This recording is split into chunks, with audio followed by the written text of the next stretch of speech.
You're listening to School Counseling Simplified, a podcast with easy-to-implement strategies for busy school counselors. Here's your host, Rachel Davis from Bright Futures Counseling. Do you ever have a kiddo pop into your office last minute and you need an activity to do quickly? Or do you ever wish you had access to hundreds of school counseling resources at your fingertips? Well, my Impact School Counselor membership is for you. Inside Impact, you get access to hundreds of resources sorted by topic, tier, season, or monthly lesson plans. Simply log on, find what you need, download it, and use it with your students right away. You also get access to our community where you can meet like-minded school counselors to troubleshoot tough cases, get inspired, and collaborate with your colleagues. Not only that, we also know how important it is to stay on top of your professional development. That's why we offer live quarterly trainings on hot topics that you need most. Impact is designed to make your counseling life easier. I know you're super busy. That's why I've made it super simple to access everything you need in one place. This way you can spend your time and energy doing what you love the most, helping kiddos. If you're looking for a one-stop shop for all of your counseling needs so you don't have to worry about searching on different sites, paying for things here and there, you can find everything you need on demand in one place in Impact. Head over to stressfreeschoolcounseling.com/impact to watch a sneak peek video behind the scenes of what all is included in the membership. Again, that's stressfreeschoolcounseling.com/impact to get started today. I can't wait to help you make an impact. Hey there, thanks for listening to another episode of School Counseling Simplified. Today I have a very special guest on the podcast. I have Sandra Gentleman. Sandra is a dietitian, and she and her husband Rob had a podcast called My Wife the Dietitian, where he kind of picks her brain about all things nutrition. Now you're probably thinking, how does this relate to counseling? Well, I met Sandra through like a mutual podcasting thing last November, and I thought it would be really interesting to have her on to talk about how school counselors, busy school counselors, can create healthy lunches while they're, super busy, on the go, having lunch bunch with kiddos, or whether you're eating in the staff lounge or whether you're eating solo in your office, how you can do a little meal prep to really maximize your productivity and feel good. So I thought this was kind of interesting, a little different than our typical episode, but I thought you guys would like it. She was really cool to connect with. I think you're going to love it. So let's go ahead and dive in. Hey, Sandra, how are you today? Hi, Rachel. Hi, I'm great. Thanks for having me. You're welcome. I'm so happy you're here. I'm especially excited because we kind of have like always educators or mostly school counselors on the podcast. So it's fun to kind of branch out with a guest. And you were coming from a different background, but I can't wait to share with our audience. So tell me a little bit about who you are and what your expertise is. Oh, thank you so much. I've been a dietitian, a clinical registered dietitian for 25 years. I run a podcast with my husband, and it's called My Wife the Dietitian. And Rob and I talk about different topics every week. And he kind of acts as the layperson with questions and coming from a public perspective. And then we go over various topics. And we actually did one, episode 39 was healthy school lunches. It was more of a focus for kids and parents and families to, as back to school was looming and people were asking, what do we pack for our kids' lunches? So when you asked me to talk to you about this topic, then I thought it's a perfect topic for teachers and school counselors. Definitely. Yes. And we will link to that episode in the show notes. I love that. It's funny. My son, he's a toddler. He's 2.5 and he just started going to like a little preschool, and I have to send a lunch and snacks. And I thought I was being like mom of the year. I sent like extra everything because I'm like, I don't want him to get hungry. The teacher's like, next time, can you send some more food? He ate everything. Oh, really? Oh, that's wonderful. I know. I'm like, he's so picky at home. And of course he eats everything at school. But anyway, so it's just funny. But I was having like a total like mom moment of like, what do I pack? I want to pack a healthy lunch, or the other kid's mom's going to see what I packed and like judge me. That's so true. It's all part of it, eh? I know. And it keeps changing as your toddler's 2.5. So things will change, and they'll, have food jags where it's like, the same food every day for a month, and that's what they want because they're becoming independent and they want their own choices, right? So Right. yeah, no, Yes. that's great though. And as a role as the parent, your job is to offer the whatever food you think is a healthy choice, and Mhm. his role is to decide if he eats it or not. So Right. it sounds like he loves his lunches. It's maybe because he's away from you and he's Yeah. like, okay, this is what mom packed. This is what I'm eating. Yeah, exactly, exactly. Yeah, because I end up playing like short order cook half the time, where he's like, "I don't want that, I want this." So we need I to work on bet. I bet. that. Yeah. We've done a few topics on that in our podcast. So yeah, we can Awesome. link those back to for this episode. Yes, I know many of our listeners probably have children as well. But today we really want to talk about school counselors. And I want to pick your brain as a dietitian all about school counselors and our lunches, because this is something that we don't really talk about, but it's so critical. I mean, anything from like, are you going to bring your lunch or get like takeout? Are you going to meal prep for the week ahead? Are you going to be eating with students? Are you going to be eating with other teachers? Are you eating in your office by yourself? Are you eating in your car, breakfast on the way to work, just all kinds of stuff. And so it really impacts, we know our food is fuel and it impacts our day and how we work with our students. So I cannot wait to pick your brain on this. It's kind of a more unique topic than what we typically have on the podcast, but I thought it would be awesome for the beginning of the new year and everything. So let's dive right in. I have a lot of questions for you here, but first up, how important is it to plan ahead when we're talking about packing lunches?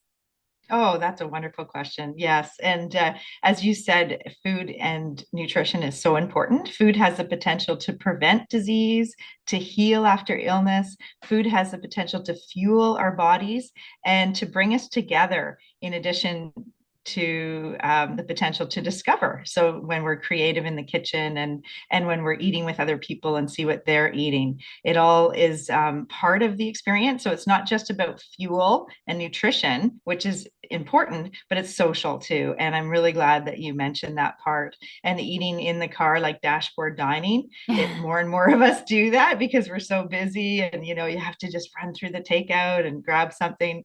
But the less we do that, the better. Just we have lots of opportunities in the week to eat together, and it's really important to try to have meals with other people as much as we can. Yes, I love that about other people. So I know counselors, I'm guilty of being like, I'm going to go in my office and like hole up and work during this lunch period. But I know I always encourage the counselors I work with and encourage myself as well to like go in the staff lounge. This is a good time to like collaborate with the teachers, show that we're all on the same team here, get to know each other. Because as a specialist, you can kind of like do your own thing. So it's nice to, put your face out there. But oftentimes our counselors end up eating with their students. So I don't know if you know, but school counselors often have these things called lunch bunches. And what a lunch bunch is it's like a small group, like a counseling group where we'll see students, but they're oftentimes scheduled during lunch because that's a non-academic time. So teachers are more willing to let their kids go to counseling because they're not missing that instructional time, or parents as well. They don't want them to miss math, but they're like, oh, they can eat their lunch with the counselor.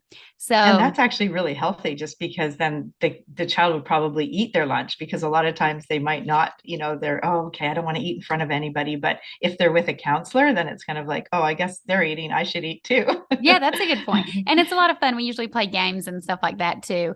But I find that it ends up being like a lesson in manners, because I'm like, I'm kind of doing manners. I'm like, wait, we're here for social skills. I guess that's kind of a social skill. But yeah, so I love what you said about eating with others. It is the community piece to it is so important. But what about like planning ahead and meal prepping? Do you have any strategies for that for busy school counselors? Oh, yeah, that is such an important part of it, is just to have a bit of a strategy and plan ahead. Because if we don't plan, then it's not a priority. And then you end up just, grabbing a bag of chips or grabbing something that's not so healthy. And, nutrition does affect our mood. It affects our brain health, our gut health. It affects our immune system. So definitely to plan ahead, and weekends, especially if you're Monday to Friday type of person who works. then, using the weekend for meal planning is good. So maybe shopping on one of the days, and then actually batch cooking or prepping your strategy for the meals for the week on the other day. So maybe not doing them all on one day, maybe taking a part of Saturday and then a part of Sunday if possible, just so that it's not exhausting, because we want to make this easy and we want to automate as much as we can to make life more easy during the week. Yes, I agree. And I like that you said spread it out, so it's not total like Sunday scaries, right?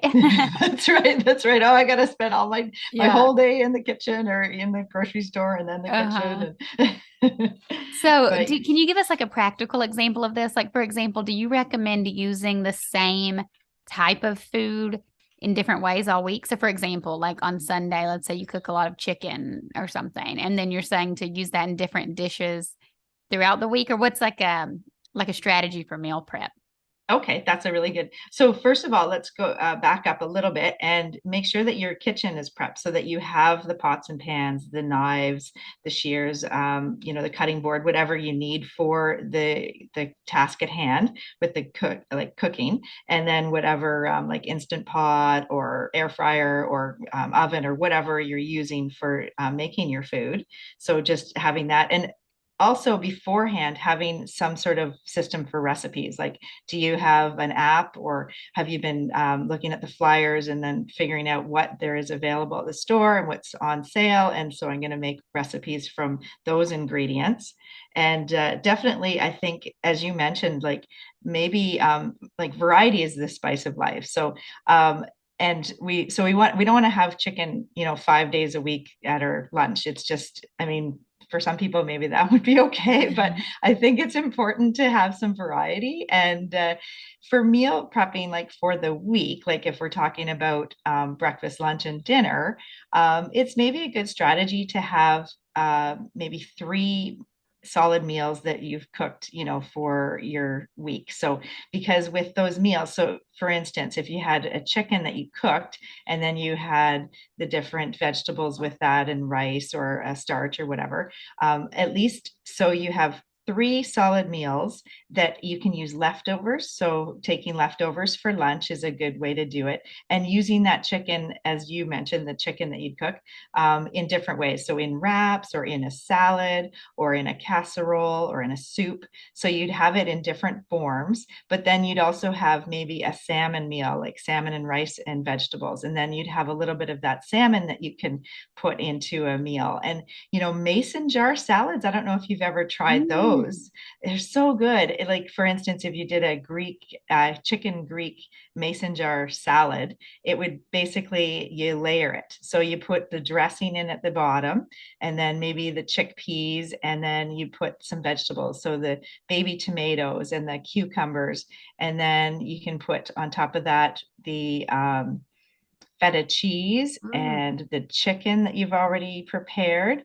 And then on the very top level would be the lettuce, so it doesn't get soggy. And you can actually do that on Sunday, and you can actually, do 3 or 4 of those, put them in the fridge, and then when you're ready to eat them during the week at lunch, you would just shake it, and then you'd empty it on a bowl or a plate, and it mixes up nicely. And the dressing's not getting the lettuce all soggy if it's stored in that way.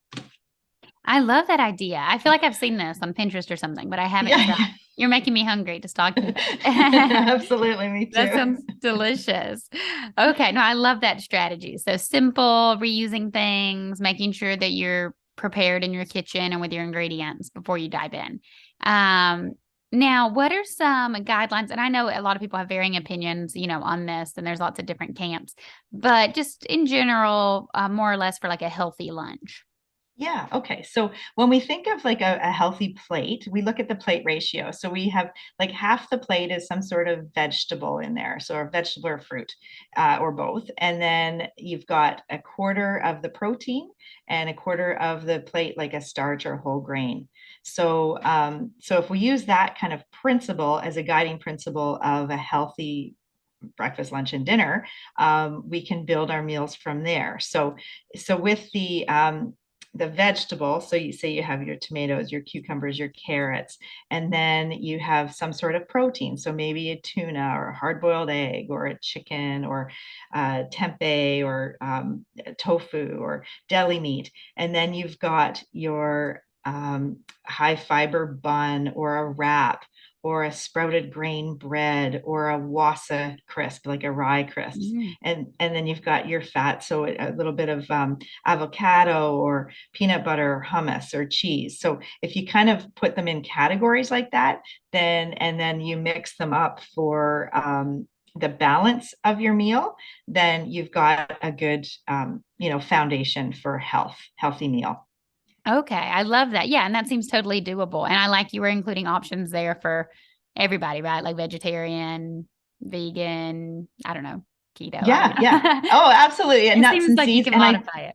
well, I'm glad you mentioned that actually, because I think generally across the board, not just teachers, but generally people are not getting enough fiber in their diet or Mm. vegetables and fruits. And so boosting fiber, and I didn't mention beans and legumes like Mm. hummus and black bean burritos and lentil soup and bean salad and chili. So all of these ideas are good ways to incorporate more beans in our week, and maybe at dinner and at lunches too.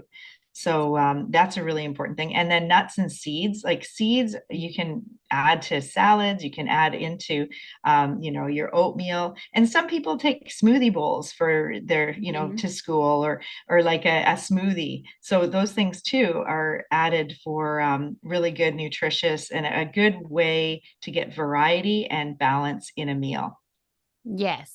Thank you. Well, thanks for sharing those tips. I think it's making it like a lot more accessible for everyone. And this one, I mean, it may be obvious. I think we all know that, eating at home is usually a better choice than like eating out daily, especially for lunch. But what are some advantages of bringing their lunch? Or I guess you would recommend that people bring their lunch, right? Well, I mean, I think that's the social part too. I mean, not always. Like I'm sure there's sometimes that you go out as a team and, eat out at a restaurant but if you're finding yourself always going through the drive-through or going to the coffee shop or going to a restaurant, I mean, that just the more often you're doing that, or fast food, then the more it actually affects your health, because it's those daily habits that can really impact our overall health Mm. and just how we're feeling and our activity level and all that. So if we're eating a lot of ultra processed foods like in a package, or if we're eating a lot of fast food that's deep fried and greasy, that can impact how our body will run. And so once in a while, not a big deal, like 80-20 rule, as I say. So 80% of the time you're trying to, eat a well-rounded diet that's like more minimally processed whole foods and, activity, so walking and other exercise. But some of the time it's okay to, go for a coffee with a colleague, or, have a donut once in a while. But it's when, you go to the staff room and there's always the sweets there, especially like around Christmas or the I was just about to say holidays. that. Hmm. Yeah, and then it's like, okay, having this job is really not good for my health, because Yeah. I'm sedentary all day, and then that the food that is available is like, Mm. the sweets and the desserts and the donuts, and just not great choices. So you have an opportunity to plan on the weekend and just, make a plan, visualize, okay, I'm going to have some, healthy lunches. I'm going to determine what I'm going to eat this week instead of the office determining for me. Mhm. That Yeah. is so true about the staff lounge. And oh my gosh, my office was like connected to the lounge at one of the schools. And I used to always donuts, right? And Yes. can't resist a donut. And then also the other school I worked at, one of the teachers' husband, or her and her husband owns like a Dairy Queen also. Oh, And wow. yeah, yeah. So like once a month she would have blizzards like in the freezer, like Oh, free I wish I frozen. worked there. Yeah, that was I love those. I love ice cream. I know, but that's so true. So if and make it fun. Like you said, variety is the spice of life. Like you don't want to have some boring, like, oh, here's my chicken and broccoli again. Like it's so much fun Yeah, to look forward to your meal, and then maybe you'll be, able to balance everything a little better. absolutely. Yeah, yeah, for sure.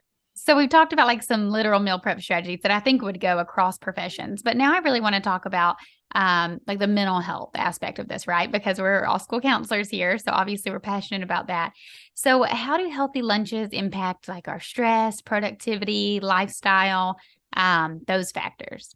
Oh, that's good. That's a really good question. I think, meal prepping and healthy meals can really help save time. So if you kind of have a strategy and you know that this is what you're going to do, then it saves time, it saves money, it's good on the budget so that you're not always eating out.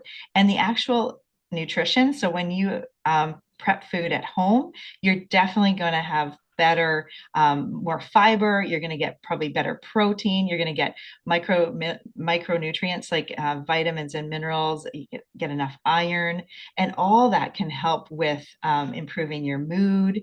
It helps you sleep better at night. So having healthy nutrition can actually improve your just your body functions and just helping with reducing depression, anxiety, and the whole thing with the gut brain connection. There's more and more evidence to say that what we put in our body really does affect how our gut functions, and it really makes a difference to our brain health and our cognitive function and our mood and memory. And there's a link with depression and leaky gut too. Like, I mean, the old term leaky gut, where you have maybe IBS or irritable bowel, intestinal bowel disease like Crohn's or colitis, or celiac if you have allergies to food.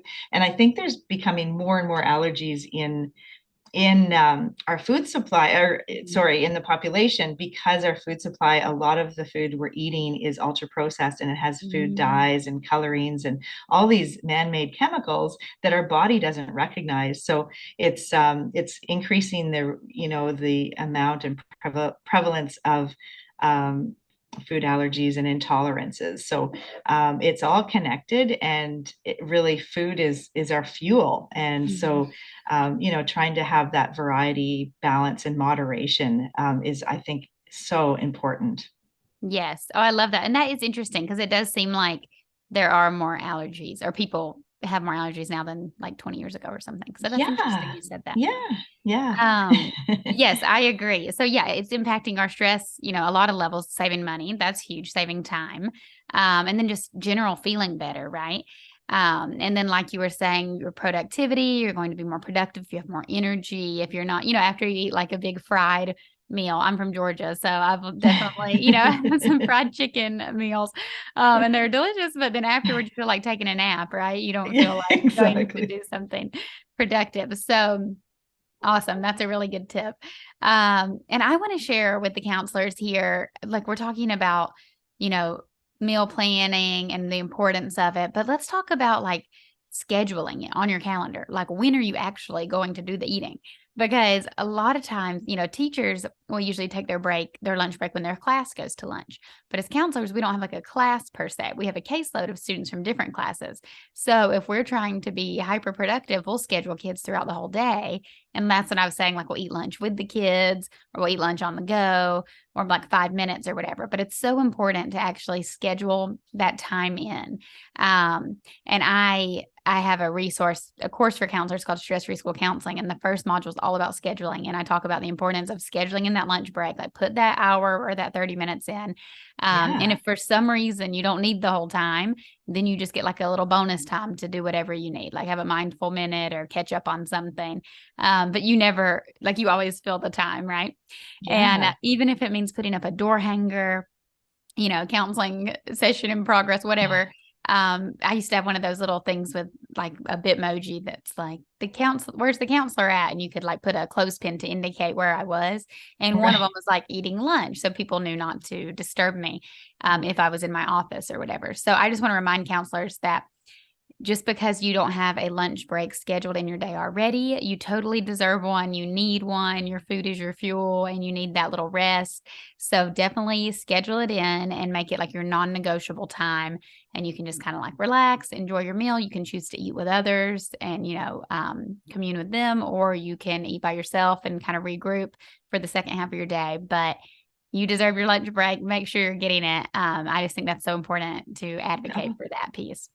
absolutely. If we look at other cultures, you think of in the Mediterranean area and the Mediterranean diet and lifestyle, people have, long lunches. They have wine with lunch. Like they Mm. actually go out and enjoy, and they have, a siesta. And Uh-huh. it's like their low part of the day where their energy is a bit lower. And I think we're just so on 24/7. Like we're so busy in our life in North America, and like our culture is like everything in big portions and always like just eating all the time, and Mm. it's just it's so not healthy, and we need to start to like think it like um tune into our body and our own internal cues and our hunger and our I think people are with the diet culture too. It's like, oh yeah, I'm fasting, and I can't eat because I'm not eating right now, and because there's an external cue of I'm on a diet, or I shouldn't eat and I shouldn't take time, and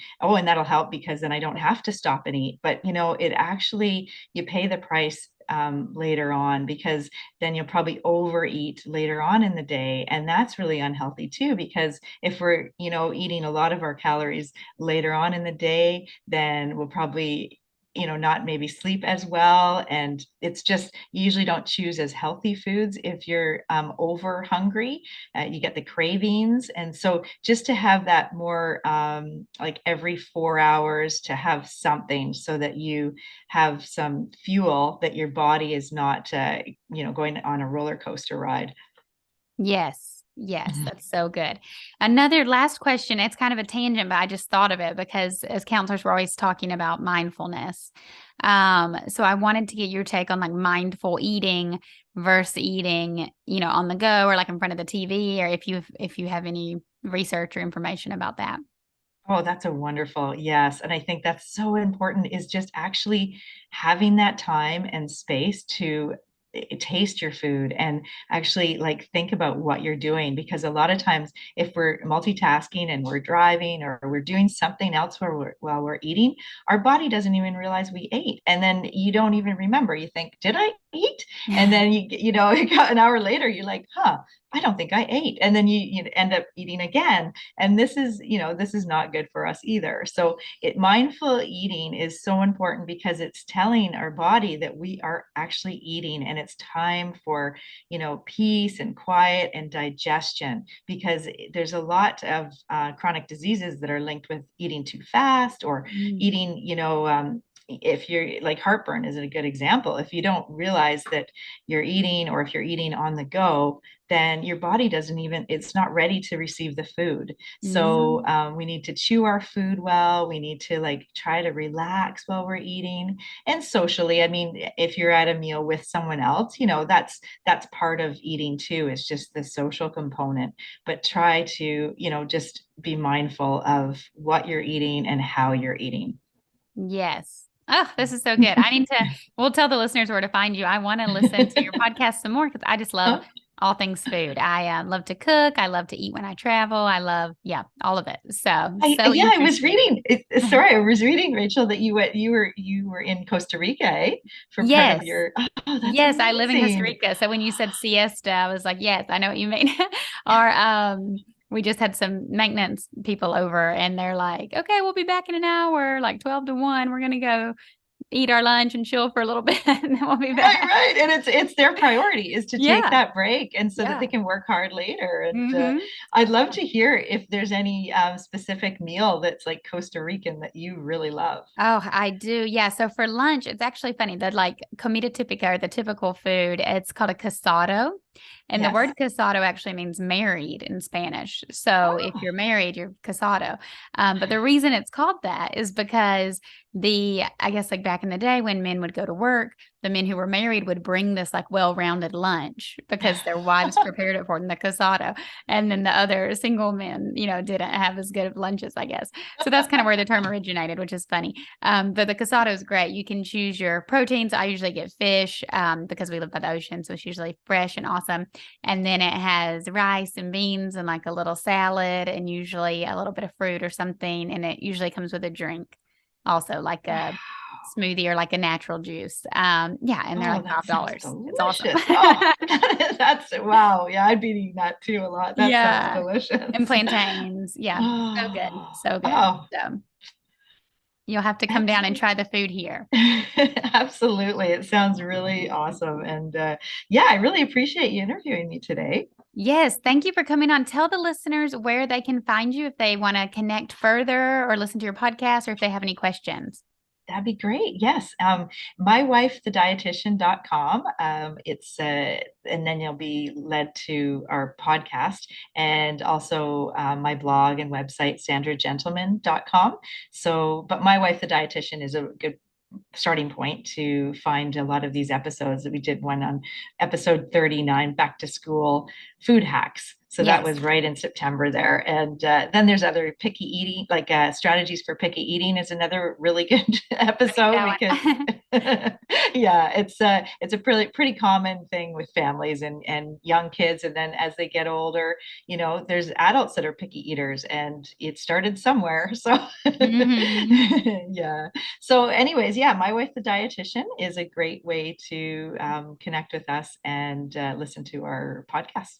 Awesome. So you and your husband do the podcast, but he's not a dietitian. He's just interviewing you were saying. You got it. Yeah. He's kind of the lay cool person. Setup. He builds furniture for a living. So a little bit different, but I've always been the dietitian. And I think we started the podcast a year ago, last January, 2022. And we've done 57 episodes now. And it's interesting. I think he's learned a lot because his questions are getting really quite intelligent. Nice. That's awesome. Well, thank you so much for your time, Sandra. It was awesome chatting with you today. You too. Thanks so much, Rachel. Nice to see you. Enjoy your casada. Thank you. Okay. Bye-bye. Bye. Thanks for listening to School Counseling Simplified. You can find the links from today's episode in the show notes. If you'd like to connect with Rachel, she's on Instagram and Teachers Pay Teachers at Bright Futures Counseling. Be sure to subscribe to the podcast so you don't miss any episodes of School Counseling Simplified. Talk to you next week.